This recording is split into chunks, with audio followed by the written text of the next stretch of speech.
rich family's blind son, saw the world, thanks to the humble new gardener. Imagine a world veiled in perpetual darkness. Not the absence of light, but the absence of connection. For young Elias Thorne, born into unimaginable wealth yet blinded at birth, life within his family's gilded mansion was a meticulously narrated prison. He knew facts, descriptions, the cold touch of marble, but not the soul-stirring perfume of a rose, the ancient song of an oak, or the vibrant hum of life itself. His world was sterile, defined by what he could not see, until the day Silas Vance arrived. Clad in worn boots and smelling of rich earth, the humble new gardener didn't see a blind boy trapped in a cage of luxury. He saw a spirit yearning to bloom. And with calloused hands and a heart holding its own deep sorrow, Silas began to teach Elias a language far more profound than sight. The symphony of the living world, waiting to be felt, heard, tasted, and truly seen. This is the story of how a gardener's earthy wisdom became the key to unlocking a universe of wonder for a boy in the dark, revealing that the most extraordinary vision often comes not through the eyes, but through the awakened heart. Let us know where you are watching from, and what time you found this video. As if it were a frozen pearl, the Thorne home was poised above Sterling Hill. It had marble flooring, towering ceilings, and precious art that could only be seen by those who were able to see everything. Elias Thorne, who had been blind since birth, was housed within the golden cage. He was 12 years old. His environment was perfectly managed, with artificial intelligence aids narrating antiseptic explanations, braille displays delivering information, and tactile maps guiding him through spaces that echoed. On the other hand, a great emptiness persisted. Instead of having experiences, Elias saw the universe to be a collection of reports. Although he was aware that Monet's water lilies were impressionistic brushstrokes depicting aquatic flora, he was unable to experience the dreamlike haze, the coolness of the pond, or the whisper of the reeds contained inside the painting. Silas Vance has arrived. In spite of the fact that he was hired as the new gardener, Silas appeared not in clean livery, but rather in soiled boots that smelled of wet dirt and pine glue. The weathering of life had left him with scars, and his hands were large and calloused. These were instruments that had been carved by decades of communion with the land. He was a quiet guy. Silas regarded the estate not as a trophy, but rather as a living tapestry.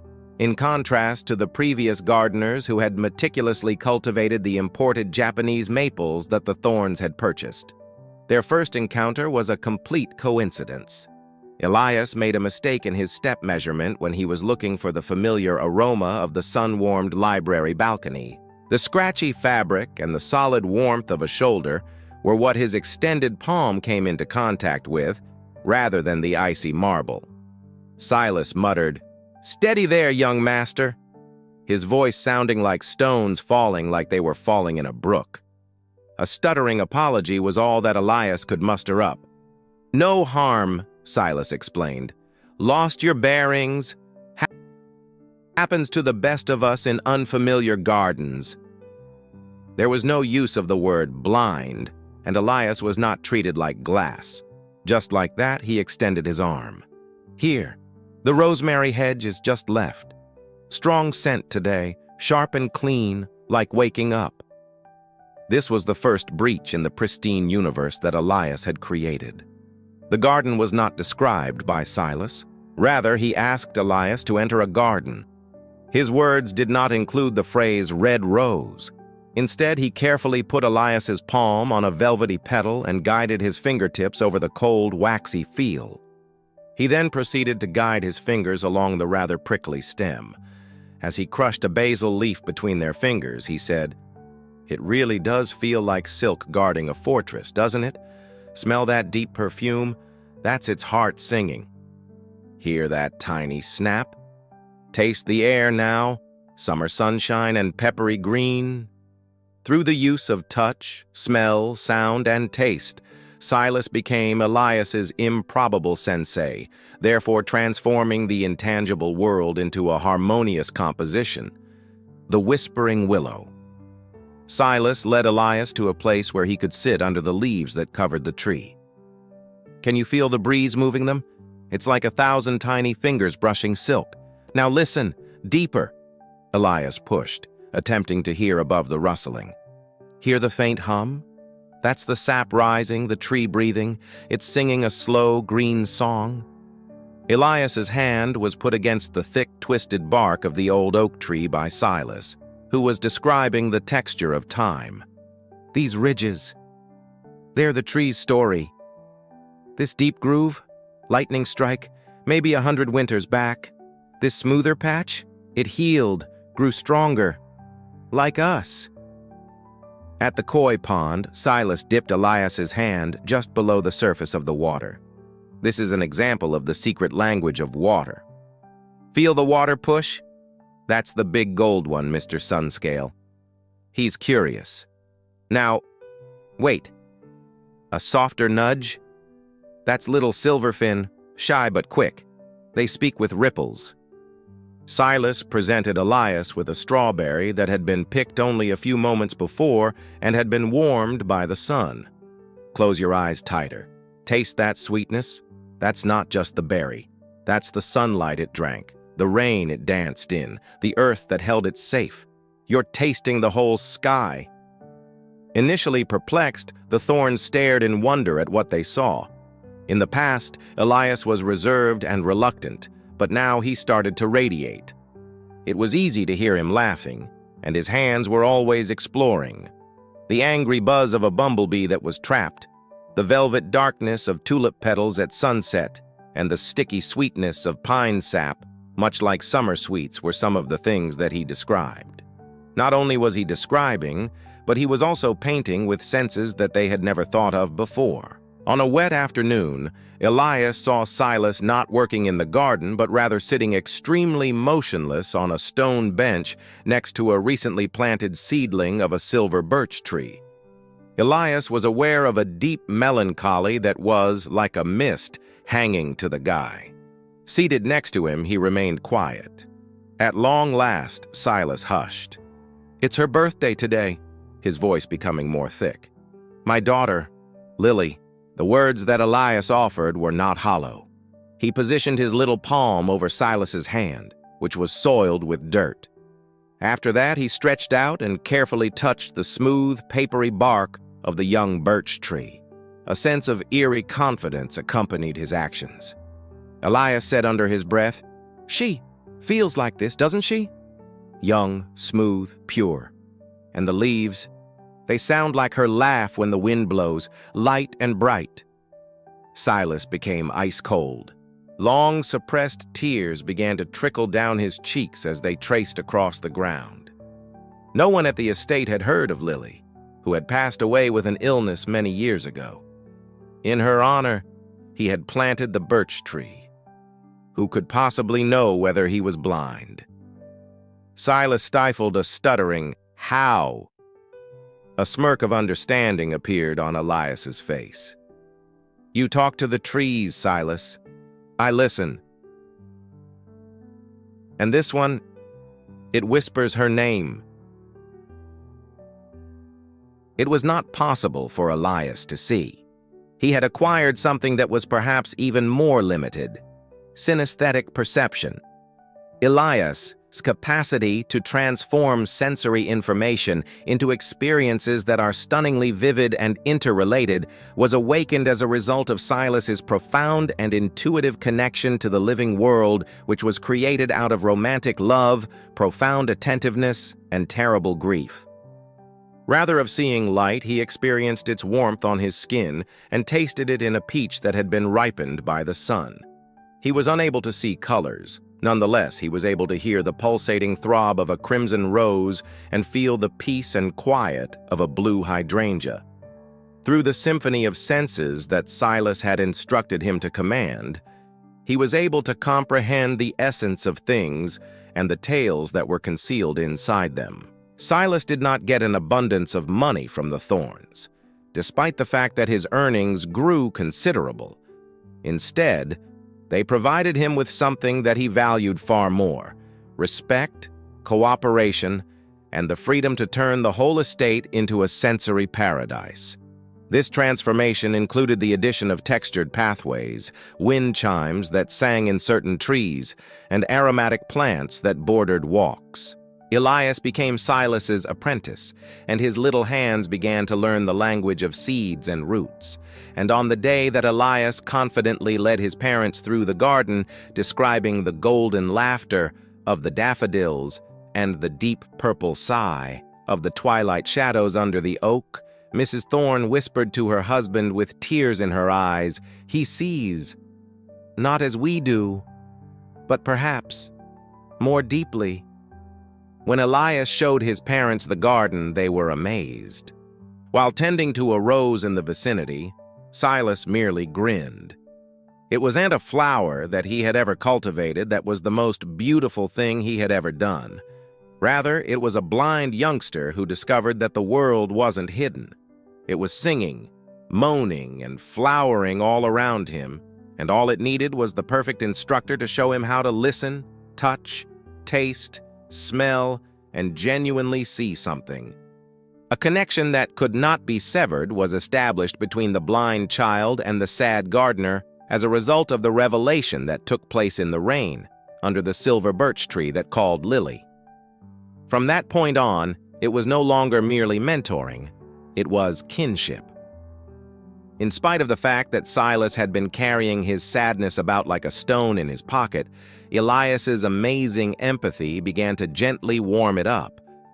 Whenever he did talk about Lily, it was either while he was instructing Elias on how to trim the rose bushes, which he described as gentle lad, like tucking in a child, or when he was discussing how deep roots anchor a tree that has been blown around by a storm, which he described as strength isn't always seen, Elias.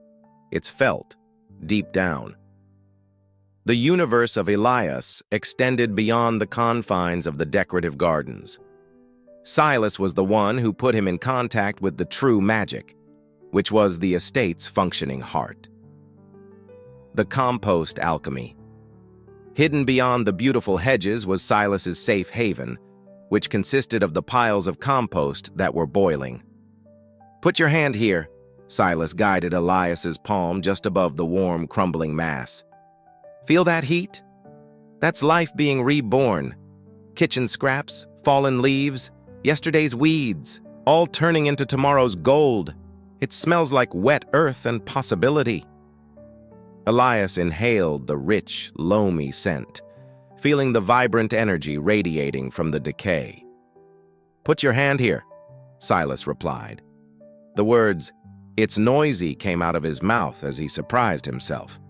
Silas giggled, a sound that was both uncommon and charming. Like tiny engines humming. Aye, billions of them. The quietest workers on the estate building the future. As part of the underground symphony, Silas excavated a tiny trench next to an azalea that was flourishing. "Listen," he said, bringing Elias's ear to the ground and laying it there. In spite of the far-off buzz of traffic, Elias pushed himself. After that, he became aware of it, a faint click-scrape that was rhythmic. Silas mumbled, "Earthworms," for emphasis. When Elias asked, "Tilling the soil, breathing life into it," and deeper. "Feel that faint vibration?" He laid his hand flat on the cold dirt, and deeper into the soil. There was a little vibration that was practically inaudible. "Tree roots," Silas stated with a smile. Elias envisioned glowing networks pulsating in the darkness, an idea that was far more exciting than any dry AI explanation. He said, "Talking to each other through miles of fungal threads beneath our feet, a whole secret city down there." Elias learned from Silas how to read the sky with his tongue and skin, using the concept of the taste of weather. "Do you feel that prickle on your neck? Does the air taste like wet pennies? Rain is coming, heavy and fast." Elias would proclaim it before the first drop of rain fell, much to the astonishment of the workers working in the home. He became aware of the difference between the sharp, electric tang that immediately before a rainstorm and the soft gray sigh that was characteristic of the morning mist. The salty kiss from the sea, which was miles away, and the dry, pollen-dusted breath from the western fields were both things that he could taste as a result of the wind's direction. The transformation of the Thorns Group. The giant of finance, Mr. Thorne, who was used to dictating the results, found himself in a position of humility. Observing his son navigate the increasingly intricate sensory garden that Silas had designed, he saw textured gravel paths giving way to cool moss patches, wind chimes crafted from different types of wood singing distinct notes in specific groves, and fragrant herbs strategically placed so that their scents mingled and evolved with the breeze. Elias walked with a self-assurance that was almost graceful, and his face was lit up with the excitement of continuous discovery. In the past, Mrs. Thorne had been concerned about Elias's vulnerability. Nevertheless, she now recognizes a new type of power in him. The maid, who had been in a state of panic, was comforted by him as she placed her palm on the smooth trunk of the ancient oak tree and said, "Feel its calm, deep roots, steady, like breathing." The maid, who had been shocked, had certainly calmed down. At the same time that Elias was observing the world, he was also becoming a conduit for the calm that was inherent in everything. During a brisk morning in the fall, Elias made a request that completely astonished his parents. "I want to walk the perimeter, just Silas and me, the wild edge." The wild edge was the neglected limit of the estate, where the groomed grass gave way to dense vegetation and old woods. "I want to walk the perimeter." Walking sticks and thick boots were among the items that Silas provided for them. "Elias, this is not the garden," he cautioned, his tone of voice quite serious. "It's alive in a different way. Wilder. Listen sharp. Feel deeper." This was a major eye-opener. Elias's senses, which had been refined to be flawless, erupted. A hollow wood was pounded by his stick, and he said, "A drum! Empty, but full of echoes. Perhaps a badger slept here somewhere." "Ouch! Sharp little teeth," he said as he brushed over a clump of nettles. "But Silas says they make good soup, and butterflies love them because of their sharp teeth." As he saw a stone wall that was in disrepair and covered in ivy, he said, "It is so old that it tastes like dust and secrets. Feel the moss? It is like a green blanket." The quick rush of wings above verified the V formation with a grin on Silas's face. "Geese! There are so many of them! Their wings sound like they are tearing silk, and their voices sound like rusty trumpets arguing." While kneeling down beside a little stream, he dipped his hands into the water and said, "It is so icy. It is like liquid silver, and the pebbles are so smooth that they make a humming sound when the water rushes over them." It was an unexpected gift. Elias came to a halt as they emerged from the wild edge, which was located next to the decorative fountain that had frozen over. In silence for a considerable amount of time, he turned his face towards the building that was encased in ice. From the terrace, where they were watching with apprehension, his parents held their breath. Elias approached the fountain in a measured manner. Instead of reaching out to touch the ice, he extended his hand toward the air that was just above it. His face was filled with an expression of complete and utter amazement. "Silas, it's singing," he spoke out in a gasp. When Silas inquired, "The ice?" he was perplexed. "It cracks sometimes, but—" "Not cracking," Elias said, his voice brimming with admiration for the speaker. "Singing, a high, clear note, like glass vibrating, and colors." Silas was staring. "Colors, lad?" Elias gave a little nod as his fingers continued to trace the air. "Around the ice, where the sun hits it just so. It's not warm, but the light. It has a sound, a soft, shimmering gold. Like the taste of honey, but you hear it. and the shadows on the snow beneath. They're a deep, cool blue, like a quiet sigh. It was not reflected light, as it was understood by individuals who were sighted that he was describing. Through his synesthetic web, he was able to perceive the energy of light and shadow, and he was able to translate photons into a symphony of music, taste, and warmth. It was a sense that was completely foreign, even if it was wonderfully lovely.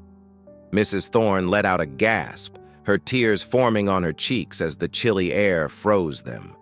The moment Mr. Thorne saw his kid experience the winter sun for the very first time, in a manner that no one else on the planet could possibly be able to, he just stood there, his customary serenity completely broken.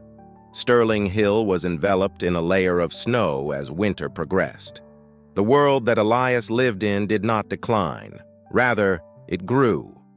Over time, he became familiar with the crunchy whisper of newly fallen snow as opposed to the soft groan of older drifts. He was able to sense the sleeping breath of the bulbs that Silas had put in the ground, which held the promise of springtime color bursts that Elias would feel as if they were symphonies. In spite of the fact that his sadness had been alleviated, Silas discovered a meaningful purpose. He was not only caring to plants, rather, he was developing a conscious state that was entirely his own. Frost on the window. Elias says it sparkles like tiny silver bells ringing too fast to hear, but you feel the chill music on your skin. He scrupulously chronicled Elias's views in a battered notebook, but did not do it in the form of scientific evidence, but rather as poetry. Elias's synesthetic sense was the focus of the Thornes' special project, which consisted of a little garden that was enclosed and constructed exclusively for him. With the assistance of acoustic experts and texture specialists, Silas began working together. Sherbets and flowers were selected for their aroma profiles and the sounds that Elias linked with their colors. Wind sculptures sung in unison with certain plants. Water features provided predictable, tactile rhythms, and water features created rhythms that were predictable and tactile, a universe that was not designed for the eyes, but rather for the soul, was created. Elias took his parents into this brand new garden on a morning that was very bright and chilly. He halted in front of a basin of still water, the surface of which was covered with ice crystals that caught the rays of the setting sun. Their hands were grasped by him. He hushed. "Listen," as he said. "The sun on the ice. It's starting. Can you hear it?" However, the only sounds they could hear were the wind blowing in the distance and the faint drip of icicles melting. With a lovely grin on his face, Elias said, "It's a soft chime," describing the sound. He gripped their hands and said, "And the light. It's leaking gold sound into the air. It's like warm honey dripping into cold water." Close your eyes. Maybe you can feel it. The Thornes, Mr. and Mrs., both lowered their eyes. On their faces, they felt the waning warmth of the winter sun. They were aware of the brisk air. They were able to feel the pressure exerted by their younger son's confident hands. It was a slight, golden vibration in the air, a warmth that was more than just temperature, and a touch of sweetness that was more than just perfume. And for a short, transcendent moment, they felt they did feel it. This was directed by the sheer power of Elias's vision and love. A look into the remarkable world that their kid lived in, a world that was not painted in light, but rather in the profound, interrelated language of all senses, which was taught by a simple gardener who articulated the earth's deepest truths. A modest trowel was in Silas's hand as he stood at the entryway with dirt beneath his nails. He watched from the arched entrance. Instead of a little child who was blind, he saw a young seer. He did not see a parent who was in emotional distress. Rather, he saw a guy whose roots, although being damaged, had found rich ground again. And when Elias turned his dazzling face towards him, Silas saw that the greatest harvest was not the flowers that won the award, or the grass that was immaculate. It was the miracle that was going place in front of him. A little child who saw the soul of the planet, which had been cultivated from obscurity into a dazzling array of sensory blooms. The garden, as well as the youngster, were doing quite well.